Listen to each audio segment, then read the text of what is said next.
Hi guys, good morning. आज मैं कितने टाइम के बाद ऐसे फिर से रेडी हुई हूँ और मेरे को खुद को बहुत अच्छा लग रहा है। अगर आपको आज की ये वाली मेरी ड्रेस अच्छी लग रही है तो ये मैं आपको बता दूँ कि ये मिडी ड्रेस ना मैंने मिंत्रा से ली थी और ये लिबास की है। और साथ में ना ये लिपस्टिक मेरे को इसके साथ अच्छी लग रही है। इस वजह से भी थोड़ा सा ना जब आप मेकअप कर लेते हो ना, आपके कोई भी आउटफिट हो उसके ऊपर निखार आ जाता है।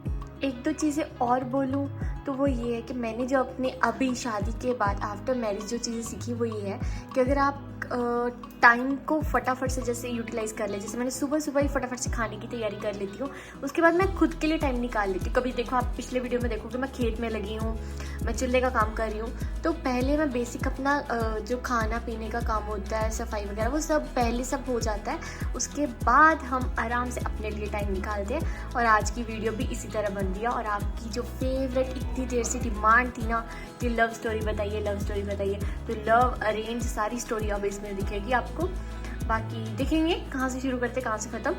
एंड आई होप आपको आज की वीडियो पसंद आएगी। तो गुड मॉर्निंग गाइस, आप सबको जिस चीज़ का इंतजार था वो फाइनली आज दिन आ ही गया है। तो मैं स्टार्ट करती हूँ क्योंकि स्टार्टिंग में वीडियोस इनके हम देखते थे। उस टाइम पे वीडियोस बहुत कम लोग ब्लॉग्स बनाते थे। ये इनका प्रीति दी का ब्लॉग्स मेरे मम्मा बहुत शौक से देखते थे, तो मैं भी बीच बीच में कई बार उनके साथ बैठ के देख लेती थी। मम्मा मेरे को बताती थी कि ये कैसे घर का सारा काम भी कर लेते हैं, खाना भी बनाते हैं, खेतों का काम करते हैं। तो वो बहुत ना एक अच्छी सी वाइब देता था वो चीज़ें। तो उस टाइम के बाद मैं कॉलेज में थी, मतलब मेरी कॉलेज में न्यू एडमिशन हुई थी और ये कॉलेज में आ गए। अपने फ्रेंड की एडमिशन पता नहीं किसी के साथ आया था, मैं उनको एडमिशन करवाऊंगी तो मैंने कहा चलता हूँ आपके साथ। और कॉलेज में मेरे दो चक्कर लगता तो मैंने इनको देखा पहले 2 मिनट। एक ना अगर हम किसी भी मतलब ये यूट्यूब पे थे, तो जो मैं इनको वहाँ से देखी थी ना कैमरे में और रियल में जब मैंने इनको देखा तो दोनों बहुत अलग लुक थी। तो मैंने इनको 2 मिनट तो ऐसे देखती रही कि ये वही है। फिर मेरे को थोड़ी देर बाद कंफर्म हो गया, तो फिर मैं इनके पास गई, हेलो हाय की। मैंने इनको बताया कि मेरी मम्मा और हम दोनों आपकी वीडियोस वगैरह देखते हैं। तो ये भी बहुत खुश हुए। बस वहीं से हमने एक दूसरे को फिर उसके बाद इसका मैसेज भी आया था इंस्टा पे और इसने अपने मम्मा को बताया तो मम्मी बहुत खुश हुए। उन्होंने भी बात की थी शायद वॉइस मैसेज पे कि ऐसे ऐसे हम आपकी वीडियो देखते हैं, तो बहुत खुश हुए थे। तो फिर बस हमारी नॉर्मल बात होती रहती थी। कभी नॉर्मल पहले मतलब बात होनी शुरू हुई। उस टाइम इसकी आंचल की ना एज बहुत कम थी, मतलब कि स्कूल से हट के कॉलेज में जाना, उस टाइम का आपको पता ही है कि कितनी एज होती है। तो ये बात करती रहती थी और ये पकते रहते थे क्योंकि मेरी उस टाइम पे बहुत चाइल्डिश नेचर थी। न्यू स्कूल से कॉलेज आना, बहुत अलग इन्वायरमेंट में जाना, बहुत अलग चीजें होती थी। तो मैं इनको मैसेज करती ये सोचते थे कि ये मेरे को पका रही है। सच्ची में सोचते मेरे को लगता था कि यार क्या लड़की मगर पड़ रही है, ये मेरे में इंटरेस्टेड ही नहीं थे। मतलब मेरे को उस टाइम मतलब आज से 5 साल पहले, 5-5.5 साल पहले की बात है, इग्नोर करते थे। तो उस टाइम मेरे को लगा यार क्या ये मैसेज कर, इसने मैसेज करना हेलो कैसे हो, मतलब एक मैसेज को 3 लाइनों में लिखना, हेलो कैसे हो, क्या कर रहे हो। मैं कहा यार एक मैसेज एक बार में लिख दे सारा कुछ जो लिखना है ना। तो ये ऐसे मेरे को बोल भी देते थे कि क्यों तंग करिए, क्यों परेशान करिए। और ज्यादा से ज्यादा पता है हमारा क्या होता था, गुड मॉर्निंग, और मेरे को गुड मॉर्निंग का रिप्लाई आना 2 घंटे बाद, ठीक है। उसके बाद हेलो कैसे हो, उसका रिप्लाई आना 2 घंटे बाद, और शाम को गुड नाइट। बस ये था हमारा एक दूसरे को मैसेज। तो मेरे को ना बहुत गुस्सा आता था कि ये मेरे में इंटरेस्ट नहीं, मेरे से इनसे बात ही नहीं करनी। और मैं सच बताऊं उस टाइम पे ना मेरे को पता भी नहीं था कि बटाला कहाँ पे है। ये तो जब वो कहते हैं ना कि जिस रास्ते जाना नहीं उसके बारे में पता भी नहीं करना, मैंने कभी सोचा भी नहीं। ये बहुत हमारी लव स्टोरी ना बहुत यूनिक और बहुत अलग है। और इसके बाद फिर हमारी बात होती थी कभी 6 महीने के बाद। जब भी बात होनी ना तो ऐसे लड़ाई होनी, इसने मैसेज करना। मैं इनको बात इनसे करती भी तब थी जैसे मेरे को पता लगता था कि इनके घर में कुछ ना कुछ मुश्किल चल रही है या फिर खुशी का इवेंट होता था, तो मैं तब इनको मैसेज करती थी। या फिर इसकी मम्मी बोल देते थे कि मैसेज करके पूछ ले क्या हालचाल है, कैसे है। तो फिर मम्मी को बोलते मम्मी बात तो करते नहीं है ना, कैसे बोलते। पता क्या होता था, मैं अपनी कॉलेज लाइफ में बिजी हूँ, मैं अपना पेपर्स वगैरह एग्जाम दे रही हूँ और बीच में इनके घर से कुछ प्रॉब्लम आ जानी, तो मेरी मम्मा इनके वीडियोस बहुत ही ज्यादा देखते थे। तो मम्मा ने मेरे को बोलने एक बार पूछ ले उनका हालचाल। मैंने प्रिया दी को भी 1-2 बार कांटेक्ट मतलब मैसेज किया, लेकिन उन्होंने कभी इतना, उनको पता भी नहीं था कि मैं कौन हूँ। तो फिर इनको करना, इनका रिप्लाई तो आता था कई बार 1-2 दिन बाद भी आता था। तो मेरे को ऐसा लगता था ये बिल्कुल भी मेरे से बात करने नहीं चाहते, मैं क्यों करूं ऐसा भी। क्या मेरे को ऐसा होता था कि बहुत एटीट्यूड है, मैं क्यों करूं, मैं भी ठीक ठाक हूँ। मैं फिर इसका मैसेज आना, फिर मैंने बात करनी या नहीं करनी कभी कभी। तो फिर ऐसे ही हमारी लड़ाई हुई। उस टाइम तक हमारा ना, मेरे को लगता है 2 साल तक तो हमारा नंबर एक्सचेंज नहीं हुए थे। नहीं, मोबाइल हमने एक नंबर दूसरे ना। को कांटेक्ट नंबर नहीं दिया। हाँ, फिर उसके बाद फिर हमारी फोन के ऊपर बात हुई, तब भी लड़ाई हुई थी। मतलब कह सकते हो कि फोन के ऊपर भी बात मैं नहीं, कश्मीर हूँ और ये कन्याकुमारी, मतलब हमारा वो होता है ना मैग्नेट का, अगर उसके दोनों प्लस वाले जोड़ो तो वो जुड़ते नहीं आपस में, ऐसे हमारा ऐसे कभी वो हमने चीज़। एक दूसरे को शादी के पर्पज से देखा भी नहीं कि हम एक दूसरे के साथ रह लेंगे। मेरे को ये लगता है कि यार अभी छोटी है, बहुत छोटी है अभी, क्या मतलब बात भी क्या करनी। और अगर अच्छा हो कि उस टाइम पे हमारी फ्रेंडशिप नहीं हुई थी, एज ए मतलब दोस्त थे हम, अगर हमारी फ्रेंडशिप उस टाइम पे हुई होती ना तो कंफर्म था कि हमारी शादी नहीं होती, क्योंकि हमारी हर तीसरे दिन लड़ाई होती थी, हर तीसरे दिन। चलो इसके बाद हम आते हैं अपने मेरे लास्ट ईयर था, 4th ईयर, मेरी ग्रेजुएशन कंप्लीट होने वाली थी। तो पता नहीं, जैसे बोलते हैं ना फरिश्ता आता है, भगवान रिश्ता बनाते हैं, वैसी चीज थी मेरे साथ हुई। इनका मेरे को आ गया, मैं रात के पता नहीं 10 बजे होंगे, इनका मेरे को वैसे ही मैसेज आ गया हाँ, कि मैं बताता हूँ आपको क्या हुआ था। मैंने ना कुल्लू जाना था वहाँ पे दशहरे में, तो वहाँ पे ना एक हमारे सब्सक्राइबर है, उनका नाम भी आंचल शर्मा है। तो वो बोलते रहते हैं कि आप कुल्लू में आओगे तो बताना अगर कुछ, तो मैंने सोचा उनको कुल्लू मैसेज करके पूछता हूँ कि कुल्लू में आजकल मौसम कैसा, मतलब स्लाइड वगैरह तो नहीं हो रही, या फिर वो दशहरा कब शुरू होगा, क्या होगा। तो मैंने आंचल शर्मा सर्च किया, ये देख के आंचल की आईडी, मैंने कहा यार आंचल शर्मा, ये ना मेरे को ब्लॉक कर देती थी जब भी बात करती ना, पता नहीं इसने मेरे को अनब्लॉक किया होगा या फिर पता नहीं क्या मेरी कैसे शायद हुआ। मैंने न्यू आईडी बनाई हो, क्योंकि मेरे को फोन ही नहीं। हाँ, आईडी तो वही थी पुरानी वाली, पुरानी थी। पुरानी आईडी थी, पर उस टाइम कर पे ना देती फिर थी यार, मैं मैंने ही इसको कर मैसेज किया, मैंने कहा चलो मैसेज करता हूं। मैंने कहा हेलो कैसे हो, तो इसका रिप्लाई आ गया, मैं साथ बात में करनी, online, और हाँ। ये तो पूरी रात सोई नहीं। हाँ, मैं सच्ची कहाँ से, मैं में- इसको कोई उम्मीद नहीं थी कि मेरा मैसेज आएगा। यार मेरे को लगा ये मेरे को प्यार करते हैं, ये इसलिए बात कोई आ गया। 1.5-2 साल पहले की है। तो हमारी लव स्टोरी इतनी पुरानी नहीं है, और है भी बहुत पुरानी है। मतलब देख सकते, अगर कह सकते हैं तो हमारा रिलेशन 5 साल पुराना है, और अगर देखा जाए तो 2 साल पुराना है। आई थिंक 18 नवंबर को आपका हाँ, message नवंबर आया को था। मैसेज किया, सही बात है। हाँ। तो फिर उसके बाद फिर अंचल से बात होनी शुरू हो गई। फिर तो ये था कि नहीं अब इससे बात कर रहा हूँ, तो फिर रेगुलर। और एक था कि यार इतने टाइम पहले हमने बात की, फिर हम पुरानी बातें करते थे। अच्छा, इस टाइम पे हमारी बात होती, लड़ाई होती थी, ये वो ऐसे सारी बातें होती थी। मेरे को था कि अगर लड़की मेरे को भी देखे तो जैसा मैं हूँ वैसा ही देख के पसंद कर ले।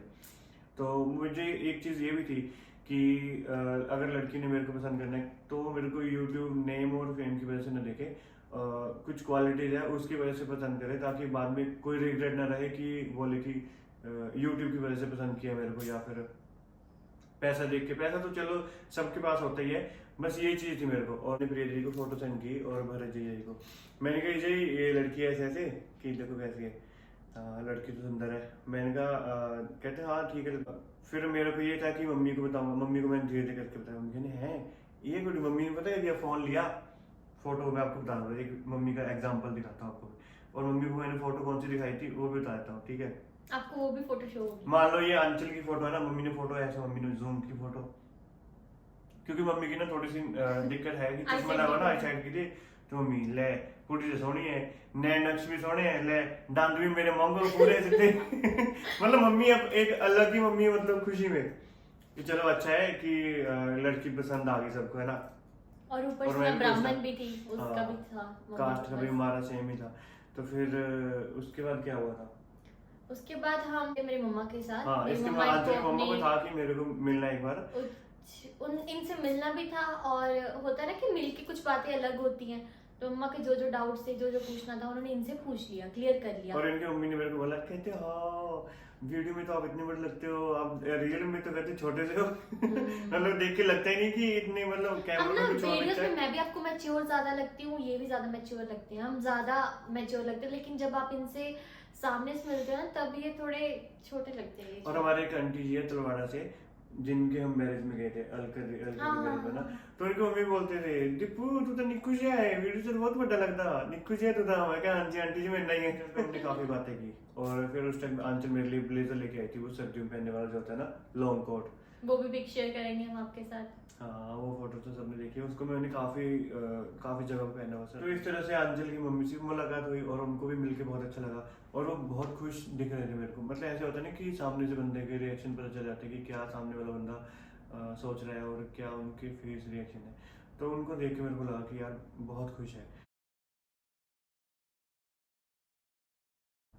यही हमारी प्रेम कहानी है।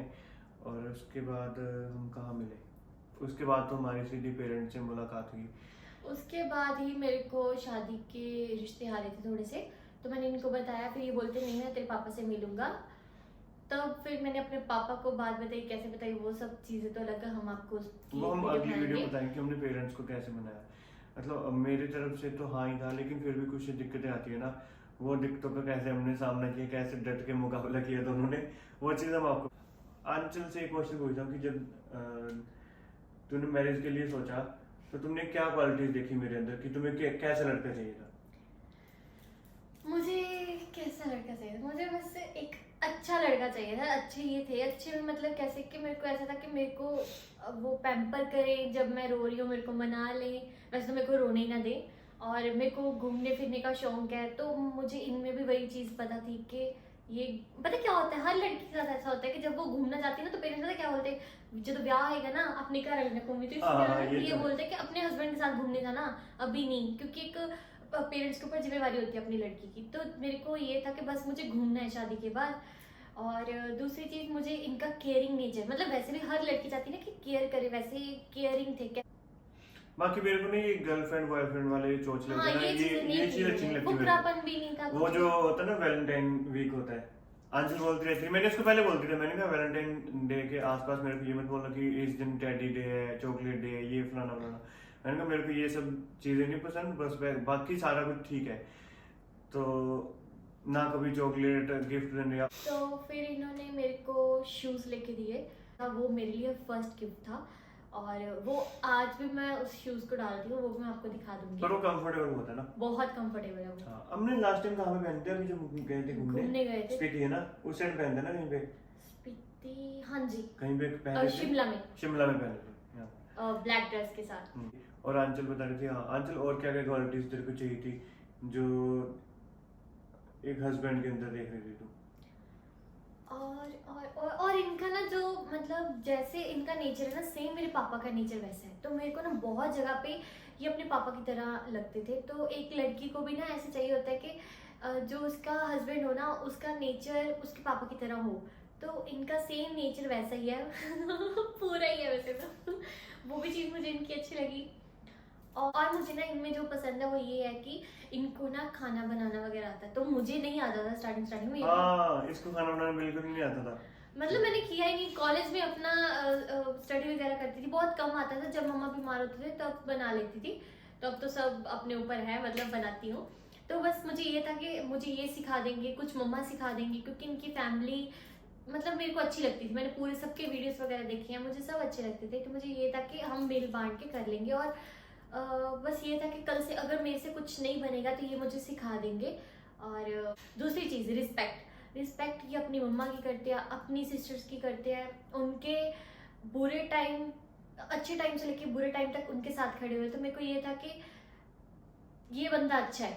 मैंने बस इतना, बच्चों के साथ इनका बहुत प्यार है, बहुत ज़्यादा प्यार। तो अगर बच्चों को इतना प्यार करते तो मेरे को भी प्यार से रखेंगी, है ना और उसके बाद अगर ये अपने घर वालों की इतनी रिस्पेक्ट करते हैं तो ये मेरे घर वालों, जब मैंने भी 2-3 बार ये मेरे घर वालों से मिले हैं तो मैंने देखा कि ये बहुत टाइम देते हैं उनको। जिस टाइम भी ये मेरे घर पे आते हैं ना, मैं फ़ोन चला रही होंगी, अब भी शादी के बाद मैं घर जाती हूँ, मैं फ़ोन चला रही होती हूँ, ये मेरे पापा को टाइम देते हैं। मेरे पापा के पास बैठेंगे, उनसे बातें करेंगे। मेरे पापा तभी बोलते हैं मेरा पुत्र आ गया, क्योंकि ये उनके पास बैठ के उनके साथ बातें करते हैं, उनको टाइम देते हैं, रिस्पेक्ट देते हैं। मम्मा से, फिर मम्मा को भी बिल्कुल तंग नहीं करेंगी, मम्मा मेरे को ये दो। मतलब इनका जवाइयों वाला हिसाब नहीं है कि मैं जमाई राजा हूँ, मुझे घर पे जाएंगे, मेरे को खाना मिलेगा, मुझे सब चीज़ें ही खानी, नहीं, ये बिल्कुल भी तंग नहीं करते। मम्मा को बोलेंगे मम्मा मेरे को फुल्का खाना है, बस कोई भी एक सब्जी हो, बस दाल फुल्का, है ना, ज़्यादातर यही होता है, मतलब नहीं तंग करते। और भाइयों को भी कभी इन्होंने ऐसा फील नहीं करवाया कि ये उनके जीजा है और उनको इनके साथ ज़्यादा फ्रेंडली नहीं होना। मतलब उनकी और मैंने अपने भाइयों की देखी, इनकी बॉन्डिंग ना ऐसे दोनों चुगलियां लगाते होते हैं इतने सीक्रेट्स रिवील हुए ना। मैंने उनको दोनों को अपनी साइड कर लेता हूँ। हाँ। वो बोलते हैं दीदी गलत कर रहा अब है। ना मेरी जो पुरानी वीडियोस है ना, कुछ भी फनी वो इनको दिखाते रहते हैं, फिर मेरे से डांट खाते हैं। उनके साथ मेरा नेचर है कि दोस्तों वाला, जैसे मेरा और भरत जीजा जी का था ना कि हमारा कभी है ही नहीं, दो एक तरह से फ्रेंडली नेचर है। तो बस मेरा जीजा साले वाली बॉन्डिंग नहीं है ना। दूसरी भाइयों वाली दूसरी चीज मैं बोलूँ कि एक और चीज बता दूं, एक भाई जो मेरा विकास वो बड़ा भाई है, दूसरा पीयूष मेरा छोटा भाई है। और मैं अपने भाई से, जो बड़ा भाई है उससे 1 साल ही छोटी हूँ बस।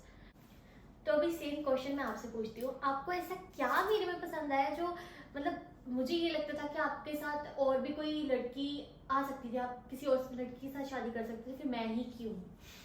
सबसे बड़ी बात एक तो ये है कि आंचल हमारे वीडियो देखते हैं, इसकी मम्मी भी देखती है, तो उनको सारा कुछ हमारे परिवार के बारे में पता है कि परिवार में क्या चल रहा है, किस तरह की सिचुएशन है, क्या मतलब सबको अच्छी तरह से जानते हैं। और अगर मेरी अरेंज मैरिज होती ना तो उनको सब कुछ समझाना पड़ता, और आंचल के परिवार को यूट्यूब के प्रोफेशन के बारे में भी सब कुछ पता था और अर्निंग सोर्सेज भी पता थे। हमें तो- अर्निंग सोर्स नहीं पता था। मतलब कि कॉन्ट्रैक्टर है अपना, ट्रैक्टर है अपना, हाँ, ऐसे और तो ये सारे काम है ना, यूट्यूब के अलावा मैं अपनी अर्निंग करता रहता हूँ। तो मतलब इनको ये अच्छी तरह से पता है कि ज्यादा समझाना नहीं पड़ेगा कि मैं क्या करता हूँ और हमारे परिवार में क्या है, क्या चल रहा है। तो ये सारी चीजें मेरे को ना एक अच्छा लगा कि चलो खुद मतलब अपनी पसंद से अगर मैं कुछ कर रहा हूँ तो मुझे ज्यादा इनके परिवार को समझाना नहीं पड़ा। तो आंचल में मेरे को ये चीजें अच्छी लगी कि एक तो इसका नेचर जो है वो बहुत अच्छा है, मतलब बच्चों की तरह नेचर है। और मेरे को ऐसी लड़की चाहिए थी कि जो ज्यादा मैच्योर ना हो, मतलब कि उसके दिमाग में कोई फालतू की टेंशन ना हो, बस मेरे को खुश रखे, और मुझे अगर किसी भी तरह की टेंशन हो तो मेरा मूड हैप्पी कर दे। और बस ये था, ज़्यादा कुछ डिमांड मेरी नहीं थी कि इसको काम करना पड़ेगा। इसको जब हमारी शादी हुई थी ना उससे पहले इसको घर का काम बिल्कुल भी नहीं आता था, स्पेशली कुकिंग। तो मैंने इसको पहले बोल दिया कि अगर तेरे को कुकिंग करनी नहीं आती तो खाना मैं बना लिया करूँगा और मैं सिखा भी दूंगा। तो जब यहाँ पे आकर के इसने खाना बनाना शुरू किया तो इसने तो मेरे को भी फील कर दिया, मतलब अच्छा खाना बनाती है, सब कुछ अच्छा करती है ना। और बाकी सुंदर तो है ही है, सुशील भी है, और मेरे साथ इसकी बॉन्डिंग भी अच्छी है। और मैंने जब मेरी शादी होनी थी ना, जब हमारी बात होनी शुरू हुई तो मैंने इससे एक चीज़ पूछी कि अंचल सफ़र में वॉमिटिंग तो नहीं आती, क्योंकि मेरे को घूमने फिरने का बहुत शौक था। तो मैंने ये चीज़ स्पेशली इससे पूछी तो इसने बोला कि नहीं, कभी ऐसा हुआ नहीं है। तो ये प्लस पॉइंट हो गया था मेरे लिए। हमारी घूमने फिरने में एक जैसी वाइब है। और इसकी फैमिली बहुत अच्छी है, वो तो सबको पता ही है ना, देख के पता चल जाता है। और बाकी और किसी और इसने कभी मेरे से ये नहीं पूछा कि आप कितना कमाते हो, आपके पास क्या सेविंग्स है, और कभी ना कभी फालतू फ़ोन चेक किया, और ना ही अपने फ़ोन को पासवर्ड लगा के रखा फालतू मेरे से कि पासवर्ड लगाने की अलग करना, कुछ बताना नहीं है। तो ये सारी चीज़ें हमारी मैच हो गई। और बस बाकी और लड़की में क्या चाहिए, एक खुद में आपस में दोनों में अंडरस्टैंडिंग होनी चाहिए, वो तो धीरे धीरे हो जाती है। जब बंदा साथ में रहता है ना तो खुद में अंडरस्टैंडिंग बन भी जाती है। काफ़ी सारी दिक्कतें भी आती है परिवार में रह करके, लेकिन उसको कैसे हैंडल करना है ये लड़के के ऊपर और लड़की के ऊपर डिपेंड करता है। और क्या पसंद आया, काफ़ी सारी चीज़ें भूल भी गया हूँ मैं, लेकिन ये है कि जो है अच्छा है, अच्छा नहीं बहुत अच्छा है। मतलब आप खुश हो ना आप मेरे साथ? बहुत ज़्यादा। और आंचल बोल रही है ना कि आपके पास और भी बहुत सारे ऑप्शंस थे कि आप और कहीं भी मैरिज कर सकते थे, तो मैं कहीं और पे भी कर सकता था मैरिज, लेकिन एक बॉन्ड होता है ना कि बॉन्डिंग नहीं होती। और आंचल को तो पिछले 4 साल से मैं जानता था, इसके परिवार के बारे में भी पता था, जितनी हमारी बात होती थी उसमें मतलब काफ़ी चीज़ें मेरे को पता थी। तो फिर अगर कहीं और करता तो हो सकता था कि वो लड़की मेरी लाइफ में आती सिर्फ यूट्यूब के लिए, नेम और फेम देख करके। तो आंचल का मेरी लाइफ में आना एक यूट्यूब से सिर्फ हमारी जान पहचान हुई, बाकी सारा जो है हमारी मेरी आदत देख करके, मुझसे बात करके, मेरा नेचर देख करके, उस तरह से इसकी मेरी लाइफ में एंट्री हुई है। यूट्यूब को लेकर नहीं कि यूट्यूब का नेम और फेम है। बस ये चीज़ें मेरे को पसंद आई। और फिर मैंने आंचल से सारी बातें क्लियर की मैरिज के बाद की, हमारे घर में ये दिक्कतें चल रही है और हमारे घर में ये चीज़ की तेरे को क्या बोलते हैं कि अच्छी लगेगी, और हमारा घर गांव में है तो गांव का माहौल अच्छा है, इन्वायरमेंट यहाँ का अच्छा है। माहौल मतलब ये नहीं कि गांव के लोग यहाँ पे रोका टोकी नहीं करते, वो माहौल नहीं कहता, यहाँ के आसपास का इन्वायरमेंट मैं कह रहा हूँ कि वो अच्छा है। और हमारे फैमिली में किसी भी तरह की इसको दिक्कत नहीं आएगी, मतलब कोई भी ड्रेस पहन सकती है लिमिट में रह करके, ये नहीं कि घर में शॉर्ट पहन के घूम रही है। तो गाँव में तो थोड़ा सा ऑकवर्ड लगता है ना, बाहर कहीं भी पहनना तो पहन सकती है, इसको किसी भी तरह की दिक्कत नहीं। और मम्मी की तरफ से भी कोई दिक्कत नहीं है कि सुबह जल्दी उठना है, ये सारी चीज़ें मैंने इसको बताई। और बस हमारी चिट्ट मंगनी फिर ब्याह। हाँ। और जब अंचल के पेरेंट्स को पता चला उनके क्या रिएक्शंस थे आपको अगली वीडियो में बताएंगे, क्योंकि अब इस वीडियो में सब कुछ नहीं बता सकते। ये हमारी लव स्टोरी के ऊपर ही है कि जब हम मिले तो क्या हुआ, कैसे सब कुछ हुआ। तो कुछ ज़्यादा इंटरेस्टिंग लव स्टोरी नहीं थी। और अगर इंटरेस्ट लेके देखो तो बहुत ज़्यादा इंटरेस्टिंग भी है, क्योंकि हम पिछले 4.5-5 साल से एक दूसरे को जानते हैं। लेकिन कभी वैसा सोचा भी नहीं। तो बस यही था, और ये था कि एंगेजमेंट के बाद हमने एक दूसरे को जो जाना है ना, वो एंगेजमेंट के बाद जाना है। हाँ, उसके बाद हमारी लड़ाइयाँ इतनी खतरनाक हुई कि बस ये था कि पूछो मत। और अगर आपके कोई क्वेश्चन है ना, तो आप इसमें क्वेश्चन जरूर पुट करना, तो हम उस क्वेश्चन आंसर की एक अलग से वीडियो बनाएंगे, तो आपके क्वेश्चंस का रिप्लाई हम जरूर देंगे। और बस बहुत सारी दिक्कतें भी आई मैरिज से पहले, वो भी आपको बताएंगे, सब कुछ बताएंगे। इससे आगे वीडियो अब कुछ रोकेंगे नहीं, अब खुल के बताएंगे किसने क्या किया, कहाँ पे क्या हुआ, वो सारी चीज आपको बताएंगे। मैरिज से कुछ दिन पहले क्या हुआ मेरे साथ, वो सब कुछ आपको बताएंगे। आप लोग इस वीडियो में कमेंट जरूर करना, और आपको अगर हमारी लव स्टोरी अच्छी लगी है तो भी बताना। और अब इस वीडियो को यहीं पे एंड करते हैं, मिलते हैं कल फिर एक नई वीडियो के साथ। सब लोग कमेंट करके जरूर बताना आपको हमारी लव स्टोरी कैसी लगी। Bye bye.